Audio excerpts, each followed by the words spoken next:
The darkness between stars was never truly empty. In the cold void beyond human knowledge, ancient beings drifted through the cosmos. The Nexari had existed for millions of years, creatures of energy and thought rather than flesh and blood. They did not need oxygen or water. They did not build ships or cities. What they needed was fear. Fear was their food. Fear was their pleasure. Fear was everything. Long ago, the Nexari discovered they could feed on the emotions of other beings. While they could consume any strong feeling, fear provided the richest nourishment.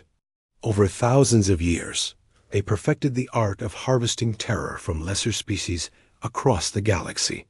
The Nexari, Scout Mulkir, floated near the edge of the Sol system, observing the blue-green planet and its colonies on nearby worlds. The Nexari Council had been watching humans for decades, studying their expansion through space. Humans were spreading quickly, building homes on Mars, mining stations on asteroids, and research bases on the moons of Jupiter and Saturn. These creatures produce fear of exceptional quality, Mulkir transmitted to the waiting council. Their minds create elaborate horrors, even without our influence. The Nexari Council received this news with excitement. Their last feeding grounds had grown stale, as the prey species had either died out or evolved past their primitive fears. Humans were perfect advanced enough to have complex fears, yet not advanced enough to detect the Nexari. Begin small harvestings, ordered Elder Vexther, the ancient leader of the council. Test their responses. Do not reveal our true nature. The harvesting began slowly. On distant mining outposts, workers reported strange shadows moving against the light. On Europa, colonists heard whispers in empty rooms. On Mars, children woke, screaming about monsters under their beds. The humans blamed stress, isolation, and imagination. They created logical explanations for the unexplainable. The Nexari fed well. On the long-range patrol ship USS Horizon, Captain Lily Dawson reviewed the latest reports from outer colonies. 3 more unexplained deaths on Saturn's moon Titan. 5 crew members requesting transfer from the Europa Research Station due to extreme psychological distress. 2 children on Mars diagnosed with severe night terrors that didn't respond to treatment. Lily frowned at her computer screen. Most command officers would see unrelated incidents spread across different colonies. Lily saw a pattern. She had always been good at seeing patterns where others saw coincidence. Computer, show me all reports of unexplained phenomena, psychological distress, and sleep disorders from outer colonies in the past 6 months. She said. The computer displayed a star map with dozens of blinking red dots. The incidents had increased by 200% compared to the previous year. Now overlay with colony establishment dates, Lily added. The pattern became clear. The phenomena followed human expansion, always appearing within weeks of a new outpost being established. Lily's personal communication device buzzed. It was her brother, Dr. Alan Dawson, calling from Europa. Lily, Alan said, his face tired on. The small screen. Got a minute? It's about Ryan. Lily immediately focused. Ryan was her 8-year-old nephew, Alan's son. What's wrong? Probably nothing. Susan thinks I'm overreacting. Alan ran a hand through his hair. Ryan's been having nightmares since we moved here 3 months ago. Says he sees shadow people watching him. Kids have active imaginations, Lily said carefully, though the mention of shadows made her think of those reports. That's what Susan says too. Of last night, ... Alan lowered his voice. Last night, I saw something in his room. Just for a second. A darkness that moved when it shouldn't have. Lily felt a chill. Have you reported it? To who? Colony security. Has real problems to deal with. They'd think I was crazy. Alan sighed. Look, I'm a doctor. I deal in facts. But I know what I saw, and it wasn't normal. I'll look into it, Lily promised. Keep Ryan close. Tell Susan to take it seriously." After ending the call, Lily sat back in her chair. Shadow people. Moving darkness. The same descriptions appeared in reports across multiple colonies. Meanwhile, on Europa, Ryan Dawson sat on his bed, clutching his toy rocket ship. His room in the colony living quarters was small but comfortable, with pictures of Earth landscapes on the walls to make it feel less like they were living under miles of ice. "Dad says you're not real," Ryan whispered to the empty corner of his room. "He says you're just bad dreams." The shadows in the corner seemed to deepen slightly. "But I know you're real," the boy continued. "I see you watching me." In the kitchen area, Susan Keller prepared dinner while Alan reviewed medical files. Neither heard their son's whispered conversation. "Why do you watch me?" Ryan asked the shadows. "What do you want?" The Nexari harvester, assigned to the Europa colony, observed the child with interest. Human children produced fear of remarkable purity. Their minds lacked the filters and rationalizations of adults. When they were afraid, they were completely afraid. The harvester had not intended to be seen. Most Nexari were careful to remain just beyond human perception, creating only vague sensations of unease or brief glimpses that could be dismissed. But this child was different. This child could see them clearly. This child was special.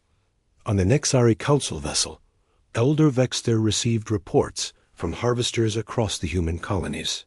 The fear harvest exceeded all expectations. Some Nexari had grown careless in there, feeding, becoming visible to their prey, but the humans still did not understand what they faced. "We must proceed with caution," Vexter advised the council. "These humans develop quickly. If they recognize the pattern, they might become dangerous." "Dangerous?" Another council member scoffed. "They are merely food. We have fed on 1,000 species more advanced than these humans." Vexter was not convinced. "There is something different about them. They fear. Yes, but their fear can transform into something else, something we do not understand." The warning went unheeded. The Nexari were hungry, and human fear was too. Delicious to resist. Aboard the USS Horizon, Captain Lily Dawson began her unauthorized investigation, unaware that she was racing against time to prevent a tragedy that would change humanity's place in the cosmos forever. The great chamber of the Nexari Council glowed with swirling energy as thousands of the ancient beings gathered. They did not have bodies like humans understood them, only concentrations of dark energy that pulsed with thought and hunger. Elder Vexter hovered at the center, his form larger and more complex than the others. "The harvesting exceeds expectations," a Nexari called Drezevil reported. "Human fear sustains us better than any species we have encountered in 50,000 years." Excited pulses rippled through the gathering. Many of the younger Nexari had never experienced such rich feeding. "We must establish more permanent harvesting operations," another council member suggested. "Perhaps begin selective breeding of the humans to produce optimal fear responses." Elder Vexter energy darkened. "We have moved too quickly already. Our harvesters grow careless, revealing themselves to the humans. I sense something dangerous in these creatures." "What danger could prey present?" Drezevil scoffed. "They are soft beings of flesh who cannot even perceive our true nature. They adapt quickly," Vexter warned. "They solve problems. They protect their young with unexpected ferocity." "All prey species protect their young," another council member dismissed. "It changes nothing." The council voted to increase harvesting operations despite Vexter's concerns. The hunger of the many outweighed the caution of one, even an elder. On Europa, Ryan sat in the colony's small school room with 15 other children. The teacher, Mrs. Bell, showed them pictures of Earth animals that didn't exist on the icy moon. "Today we're learning about elephants," she said cheerfully. Ryan wasn't paying attention. He kept looking at the dark corner behind Mrs. Bell where one of the shadow people watched. None of the other kids seemed to notice it. Ryan had stopped telling adults about what he saw. They just gave him medicine that made him sleepy. "Ryan, are you listening?" Mrs. Bell asked. "Yes, Mrs. Bell," Ryan lied, forcing his eyes away from the shadow. That night, Ryan's parents discussed him in low voices in the kitchen. The doctor says, "It's just an adjustment period," Susan said, stirring her coffee. "Moving to Europa is a big change. The artificial light cycles can cause sleep disturbances in children." Alan shook his head. "It's been 4 months, Susan, and I've seen things too." "What things?" Susan set down her cup. "You never told me you've seen anything. Just glimpses. Shadows moving wrong. And last night, I could swear something was in our quarters watching us sleep." Alan rubbed his eyes. "I know how it sounds." Susan reached for his hand. "Maybe we should request a transfer back to Earth. There's a 3-year waiting list for family transfers," Alan reminded her. "Besides, your research is too important to abandon." In Ryan's room, the boy lay awake, staring at his ceiling.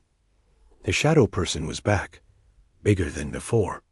It hovered near his toy shelf. "I'm not scared of you anymore," Ryan whispered, though his racing heart said otherwise. The Nexari harvester assigned to Ryan grew frustrated. The child was becoming resistant to its fear-inducing presence. The harvester had fed well on the boys. Terror for months, but now needed to create fresh fear. The harvester had broken protocol by becoming visible to the child. Now it broke protocol again by reaching out with tendrils of dark energy to knock a toy rocket from the shelf. Ryan sat up in bed. "Stop that." The harvester knocked over more toys, creating a clattering noise. "Mom, Dad." Ryan called out. Alan rushed into the room. "What is it?" "The shadow person is touching my toys," Ryan pointed. But the harvester had already retreated to the corner. Nearly invisible. Alan looked around the room, seeing the toys scattered on the floor. "Did you throw these, Ryan?" "No, it was the shadow person." Alan sat on Ryan's bed and put an arm around him. "Ryan, we've talked about this. There are no shadow people." "You saw them too. You told Aunt Lily." Alan stiffened. "You overheard that?" "Ryan, I was just tired, and my eyes played tricks on me." "You're lying," Ryan said, tears forming. "They're real, and they're getting meaner." On the USS Horizon, Captain Lily Dawson received an urgent message from her brother. "Ryan's getting worse," Alan said, his face worried on the screen. "Now he says these shadow things are moving objects in his room. Have you recorded anything?" Lily asked. "I set up a camera last night," Alan admitted. "Probably nothing, but I'll send you the feed if I catch anything." Lily had compiled a database of similar reports from across all human colonies. People saw shadows. Objects moved. The temperature dropped in rooms with no explanation. Standard ghost story stuff, except it was happening on multiple planets and moons with increasing frequency. 2 days later, the Europa colony experienced a power fluctuation. The lights dimmed across all sectors for 90 seconds. Colony engineers found no cause for the disruption. That night, while Alan and Susan slept, the Nexari harvester entered Ryan's room. The power fluctuation had been caused by a large group of Nexari arriving to feed. There were now 7 harvesters assigned to the Europa colony, drawn by reports of the exceptional fear quality. The harvester assigned to Ryan had become obsessed with the child. The boy's increasing resistance was a challenge. Tonight, it would break the most important protocol of all. It would not just induce fear, it would physically manifest. Ryan woke to find his room colder than usual. At the foot of his bed stood a tall, dark figure. Not just a shadow this time, but a solid black shape with twisting tendrils where arms should be. Where a face might be, there were only swirling points of deep purple light. Ryan opened his mouth to scream, but no sound came out. The fear was too complete. The Nexari harvester fed gloriously on the pure terror radiating from the child. It stretched out a tendril toward Ryan, wanting to touch the source of such delicious emotion.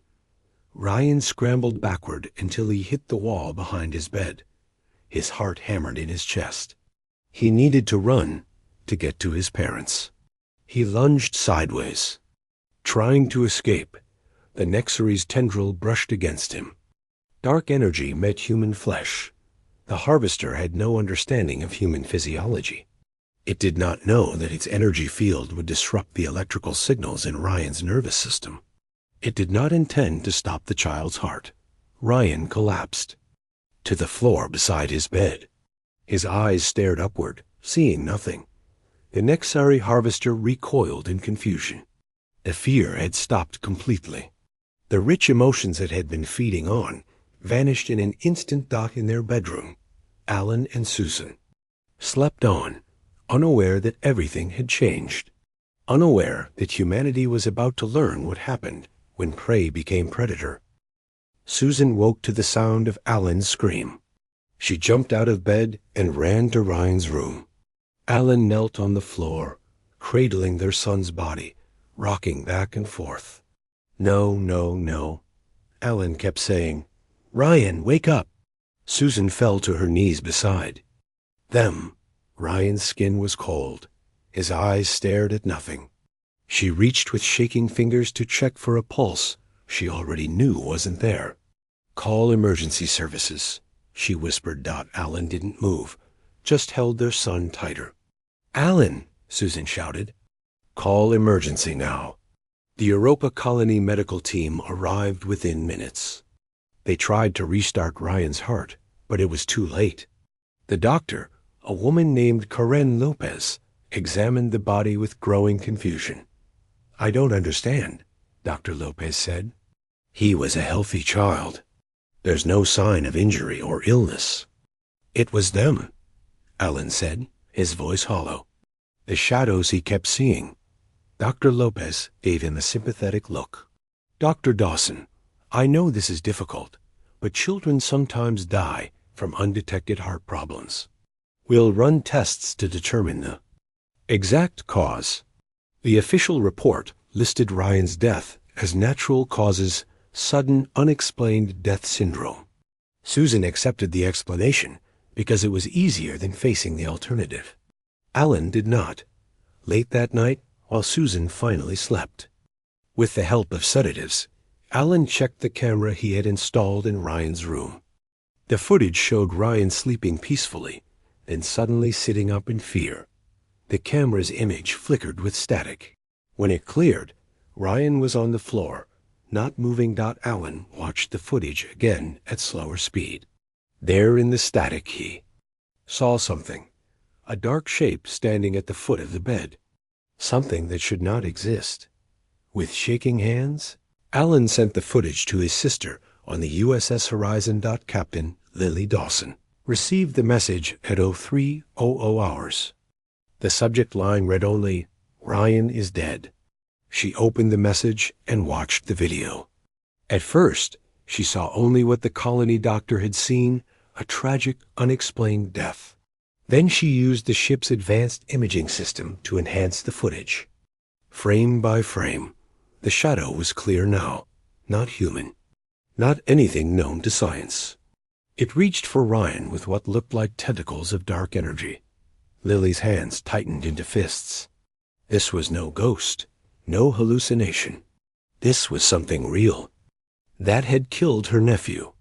She immediately called Lieutenant Jack Howard, the ship's physicist.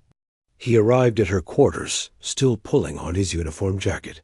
"Captain, it's the middle of the night," he said, then stopped when he saw her face. "What's happened?"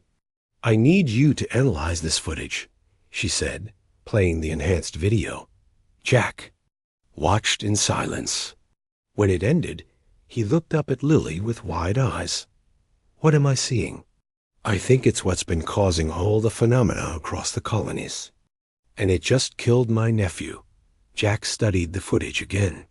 The energy signature is like nothing I've seen before. It's not from our dimension, at least not entirely. Can we detect it? Track it? Maybe.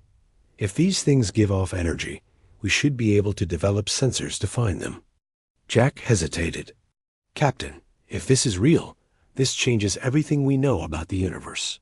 It's real, Lily said firmly. And I want to know everything about it. Lily next called Dr. Grace Williams, the ship's xenobiologist and security. Chief Peter Martinez. Together, they formed a team with one purpose: find out what killed Ryan and stop it from killing anyone else. Grace studied the footage with professional interest. The way it moves suggests a non-corporeal life form. Energy-based. Possibly sentient. How do we fight something like that? Martinez asked. Everything that exists can be damaged, Lily said. We just need to figure out how. For 2 weeks, they worked in secret. Lily didn't report her findings to Earth Command, yet she needed more evidence. Jack developed a sensor that could detect unusual energy patterns. Grace researched ancient texts for similar encounters.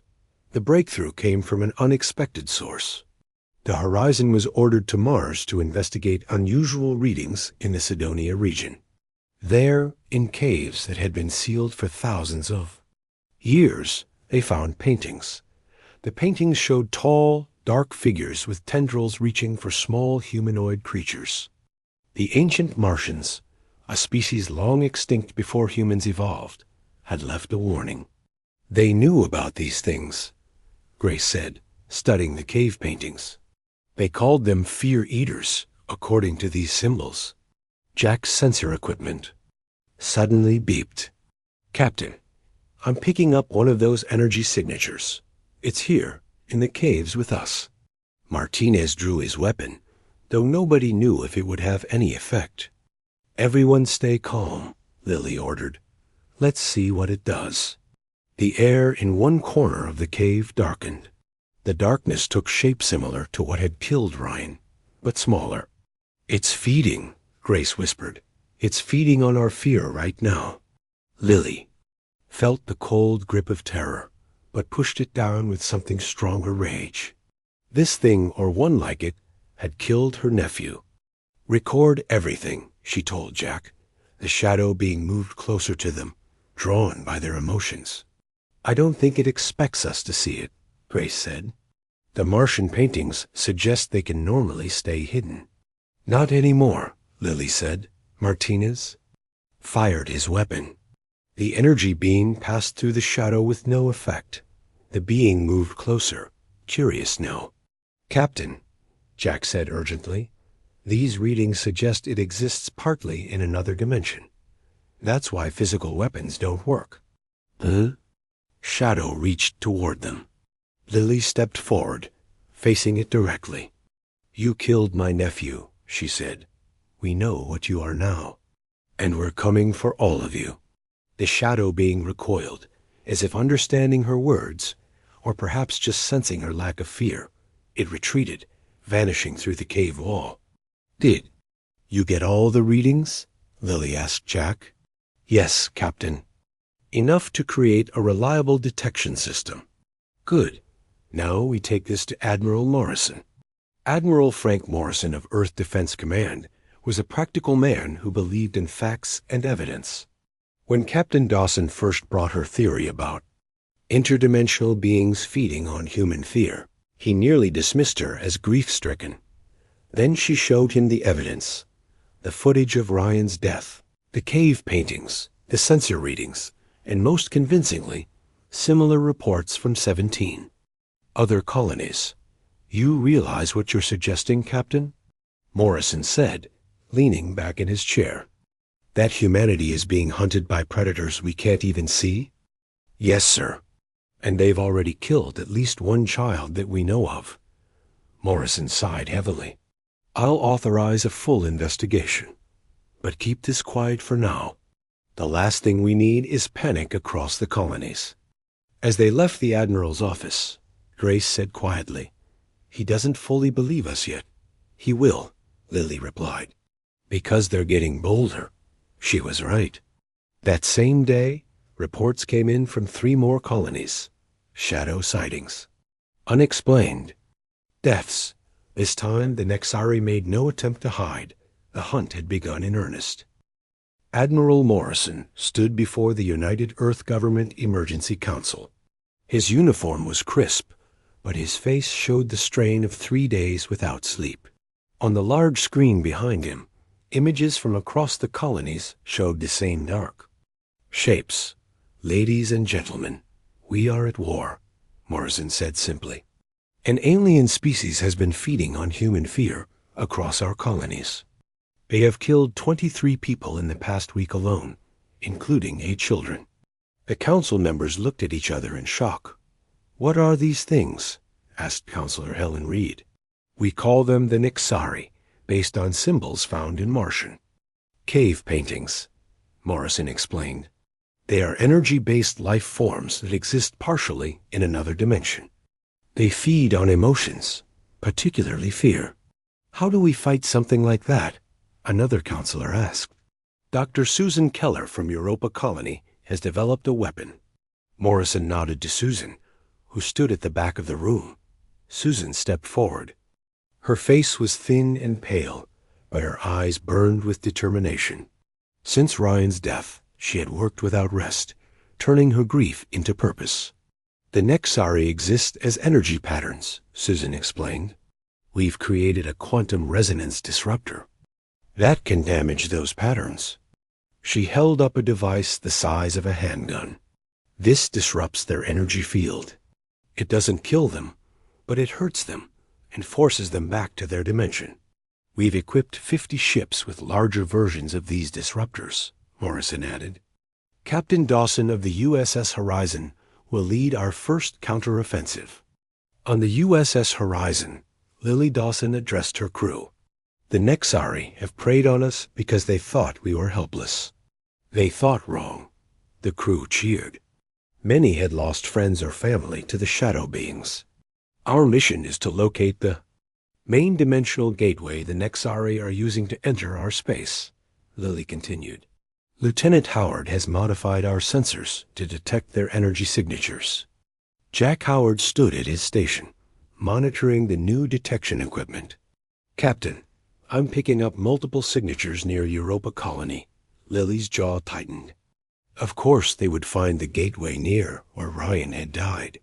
The Nexari had been especially active there. "Set course for Europa," she ordered. "Maximum speed." As the Horizon traveled, Lily visited Dr. Grace Williams in the science lab. Grace was studying data on Nexari behavior patterns. "Have you found anything useful?" Lily asked. Grace looked up from her screen. "Yes, actually. The Nexari feed on fear, but there are human emotions they can't process. When we confront them with anger, especially protective anger, they retreat." "Protective anger?" "The instinct to protect others, especially children. It's different from regular anger or rage. It's focused, controlled." Grace smiled slightly. "It's what you've been feeling since Ryan died," Lily nodded. She had felt rage, yes, but it wasn't blind fury. It was something colder and more focused. A determination that no other child would suffer Ryan's fate. "So we fight them with more than weapons," Lily said. "Exactly. They've never encountered prey that fought back with both technology and emotion." Meanwhile, on the Nexari Council vessel, Elder Vexter faced the angry gathering. "The humans have discovered our nature," he said gravely. "They have developed weapons that can harm us. I warned that they were dangerous." "They are just prey," Drezevil argued. "We have fed on thousands of species. These humans are no different." "They are different," Vexter insisted. "They unite against threats. They adapt quickly. They turn fear into something else, something we cannot feed on. Then we will take what we can before they learn to fight us effectively." Another council member said, "We will harvest them more aggressively." Vexter energy dimmed in resignation. "You do not understand what you are provoking." Across human colonies, people fought back against the shadows. Armed with handheld disruptors, teams called banishers moved methodically through affected areas. Some Nexari were caught by surprise, unused to prey that could see them and fight back. Others fled when confronted. On Europa Colony, Alan Dawson led a banisher team through the residential section where Ryan had died. Susan had wanted to join him, but her work developing more powerful disruptors kept her in the lab. Energy signature. Ahead, one of Alan's team members reported, checking her sensor. Alan raised his disruptor. Remember, don't feel fear. That's what they want. Think about who you're protecting. The shadow formed in the hallway ahead of them. Larger than most they had encountered, it pulsed with dark energy. Alan stepped forward. "This is for my son," he said quietly, and fired. The disruptor beam hit the Nexari squarely. It writhed and emitted a high-pitched sound that hurt human ears. And it vanished. "Did we kill it?" someone asked. "No," Alan said. "Just sent it home." But it felt pain. They can be hurt. On the USS Horizon, Jack's sensors detected a massive energy buildup near Europa. "Captain, I think we've found it," he called to Lily. "The gateway. It's huge." Lily studied the readings. "How many Nexari signatures?" "Hundreds," Jack said grimly. "Maybe thousands. They're gathering." Lily opened a channel to Admiral Morrison. "Admiral, we've located the primary gateway. Request permission to engage." "Permission granted, Captain," Morrison replied. "But be careful. Our scientists think the gateway might be unstable. Too much disruption could have unpredictable effects." "Understood, sir." Lily closed the channel and turned to her crew. "Battle stations. We're going in." The USS Horizon moved toward the coordinates where the dimensional gateway was detected. It wasn't visible to the naked eye, but the ship's new sensors showed it clearly, a tear in the fabric of space. Pulsing with dark energy. Around the gateway, shadow forms gathered. The Nexari were preparing for something. "They're going to launch a mass attack," Grace said, studying the sensor readings. "They're desperate. Or hungry," Lily replied. "Prepare to fire disruptors." Before she could give the order, Jack called. "Out, Captain. Something's coming through the gateway. Something big." The sensors showed a massive energy signature emerging. A Nexari larger than any they had encountered before. "Elder Vexter," Grace whispered, reading the energy pattern. The Martian paintings showed their leader. This must be it. The massive Nexari entity fully emerged into normal space. Unlike the others, this one seemed to have purpose beyond feeding. It moved directly toward the horizon. "It wants to communicate," Grace said in surprise. Lily stood from her captain's chair. "Open a channel." For the first time, humans would speak. Directly with the creatures that had preyed on them from the shadows. For the first time, the Nexari would learn that their food could bite back. The massive Nexari entity hovered before the USS Horizon. Its form shifted constantly. A swirl of darkness, larger than the ship itself. The crew stared at their screens in silence. "We are receiving some kind of transmission," Jack Howard reported. "It's not using our communication systems, it's in our minds." Lily felt it too, a pressure in her head, forming into words. "I am Elder Vexter of the Nexari," the voice said in their thoughts. "I have come to negotiate." "Negotiate?" Lily said aloud, knowing the entity could hear her. "You killed my nephew. You've killed dozens of humans. We don't negotiate with predators. We feed as our nature dictates," Vexter replied, "as you feed on lesser creatures. We did not understand that you were sentient in the same way we are." "Grace." Williams stepped forward. "That's a lie. The Martian paintings show you understood perfectly well that you are killing thinking beings." The Nexari elder's phone rippled. "The Martians were primitive. You are not. We recognize now that a mistake has been made." A mistake? Lily's voice was cold. You call the murder of children a mistake? The one who killed the child acted against our protocols, Vexter explained. We do not normally harm our food sources physically. We only feed on the fear. It allows the sources to live and produce more fear. The callous practicality of it made Lily's stomach turn. You're farmers, and we're your livestock. A crude comparison, but essentially correct, Vexter agreed. We propose to restrict our feeding to levels that will not harm your species. We can be ... selective. Admiral Morrison's voice came through Lily's communicator. Captain Dawson, I'm hearing this too. The entire fleet is receiving this transmission. What are your orders, sir? Lily asked Dot. There was a pause before Morrison answered. Ask what happens if we refuse their offer. Lily looked at the massive shadow entity. And if we refuse to be your cattle? Then we will feed regardless, Vexter stated simply. We have existed for millions of years. We have fed on thousands of species. Some fought back. None succeeded. On Europa Colony, Susan Keller worked frantically in her lab. The data from the horizon showed the gateway's exact frequency. She had modified her disruptor design, creating something new, a fear resonance bomb. It would turn the Nexaries' feeding method against them, forcing them to experience the fear of all their victims. Alan, are you seeing this transmission? She called to her husband, who had just returned with his Banisher team. Yes, Alan replied, his face grim. They want us to surrender. I've finished the resonance bomb, Susan said. If we can get it through that gateway, into their home dimension, ... double quotes, Alan understood immediately. I'll contact Captain Dawson. Back on the horizon, Lily received Alan's message. As he explained Susan's weapon, a cold smile spread across Lily's face. We need to keep them talking, she told her crew. Buy time for the Kellers to get that bomb here.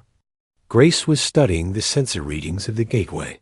Captain, the gateway is becoming unstable. The Nexari presence is distorting our space. Good, Lily said. That might work to our advantage. She addressed Vexter again. We need time to consider your offer. Our leadership must discuss the terms. There are no terms beyond what I have stated, Vexter replied. You will be food. We will try not to kill you directly. Even so, we need time. The Nexari Elder's form seemed to expand. You are stalling. I sense your intentions are not peaceful. Peaceful? Lily laughed bitterly. Like you were with my nephew? While they talked, a small transport ship left Europa, carrying Susan and Alan Keller with their experimental weapon. The ship moved at top speed toward the horizon's position. Admiral Morrison coordinated the fleet, positioning ships to surround the gateway. If this went wrong, they would need to fire all disruptors at once. The transport ship from Europa arrived, docking with the horizon. Susan rushed to the bridge, carrying a device about the size of a small backpack. Is that it? Lily asked. Susan nodded. The fear resonance bomb. It needs to go through the gateway into their dimension to work properly. How do we deliver it? I'm going to take it, Alan said, stepping forward. A small ship should be able to pass through. That's suicide, Lily protested. Maybe, Alan agreed. But it's for Ryan. Before Lily could argue further, Vexter's voice filled their minds again. I sense new weapons, the Elder said. You disappoint me. We offered you survival. No, Lily replied firmly. You offered us life as cattle. Humans don't accept that kind of existence. Then you leave us no choice but to take what we need by force. The space around the gateway darkened as hundreds of Nexari poured through. They spread out toward the human ships, intent on creating fear they could feed on. All ships, fire disruptors, Admiral Morrison ordered. Beams of energy cut through space, striking the shadow forms. Some Nexari writhed in pain and retreated. Others pushed forward. In the chaos, Alan Keller took a small shuttle craft and headed straight for the gateway. Susan watched from the horizon's bridge, tears streaming down her face. "He'll make it," Lily assured her. "He has to." Alan's shuttle dodged between shadow forms. Some tried to attach themselves to his craft, sensing his emotions. But Alan felt no fear, now only a burning determination. "This is for my son," he said, as he reached the gateway, "and for all the children you'll never hurt again." He activated the bomb and pushed his craft through the dimensional tier. On the other side was a realm of swirling darkness and conscious energy, the Nexaray homeworld. Thousands of the entities swarmed around him. Alan hit the detonation switch. Fear resonance bomb exploded, not with fire and heat, but with pure emotional energy. It forced the Nexari to experience the cumulative terror of all their victims' children waking from nightmares. Colonists seeing shadows where none should. B. Ryan's final moments of pure terror. The effect was immediate and devastating. The Nexari could create fear, but had never evolved to handle it themselves. Their forms contracted and thrashed in agony. The gateway collapsed, sealing the dimensional rift. The remaining Nexari in human space found themselves cut off from their home dimension. Human ships methodically hunted them down. Elder Vexter, still in human space, faced Captain Dawson's ship alone. "You have done something unprecedented," the Elder admitted, its form noticeably weaker. "You have made us feel fear." "Remember that feeling," Lily told the ancient being. "Remember it when you think of hunting humans again." "You think this is the end?" Vexter asked. "There are other gateways, other dimensions, and we'll be waiting," Lily promised. "We know what you are now. We know how to fight you. We know how to hurt you." The disruptors fired, and Elder Vexter's form dispersed into nothing. 1 year later, a memorial service was held on Europa Colony. Susan Keller stood before a simple stone monument. Engraved on it were the names of all who had died, with Ryan's name at the top. Lily stood beside her, both women looking at the final line on the monument. It read simply, "They thrived on fear until they learned to fear us." "Do you think they'll come back?" Susan asked quietly. "Maybe, someday," Lily replied, "but we'll be ready. And they'll remember what happened when they killed a human child." In the darkness between dimensions, the surviving Nexari added anew. Warning to their ancient records. Humans were not to be hunted. They were not prey. They were the monsters that monsters feared.